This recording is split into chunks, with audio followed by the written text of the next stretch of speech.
Welcome into Digital Serve. I'm Prim Saripapet alongside ESPN tennis analyst Mary Jo Fernandez, talking about the gentlemen as we look ahead to day two. The #1 seed and the #1 player in the world, Novak Djokovic, will finally take the court. He will take on Florian Mayer, and although he is not seeded, he is the highest ranked player that is not ranked. So what intrigues you about this matchup? Well, Mayer likes the grass courts. He's reached the quarterfinals here a year ago where he lost to Djokovic. So it's actually one of the toughest first rounds probably for one of the top seeds. But Djokovic looks very comfortable. I think after the French Open loss that he had to Nadal that was really tough mentally, I think he's ready to put that behind him and start fresh. And he's got a great game for the grass. He's such a great mover. He stays low to the ground, and he's got one of the best returns in the game. So I look for Djokovic. He's on the easier half of the draw. The big ones are on the bottom to actually comfortably advance and get to another final here. It's interesting because Djokovic actually said, he's like, no, it's not an easy draw because of the mere fact that it is a Grand Slam. But at the same time,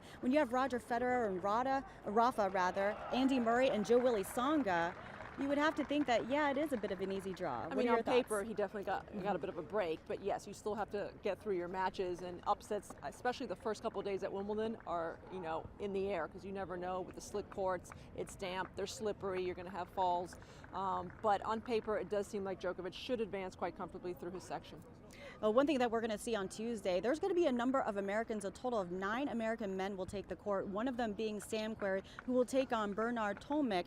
The furthest that Querrey has ever gotten in a Grand Slam is the 4th round. So what's going to be really key for him, not only in the first round, but possibly going forward? I think it's really mental with Sam Querrey because he's got the game. He really does. He has the tools to advance further in majors. He's got the big serve, the big forehand, and he's got to have the belief now. And he's had great wins throughout his career. He beat Djokovic last year in the fall. So now he needs to take it to a different level. He's got a tough and tricky first round against the Australian Tomic, who's been to the quarters here before. He slices, he comes in, he's a little unorthodox. But I think Sam, if he can just believe a little bit more in himself and show a little bit more positive energy, I think we can see good things from him. Well, you can definitely feel the energy here at the All England Club. It's warmed up a little bit, just a little bit, just a little bit, not a lot. We're freezing. We're going to put our coats back on. So for all your coverage from the All England Club, keep it logged onto our tennis page on ESPN.com. For Mary Jo Fernandez, I'm Prim Saripapet.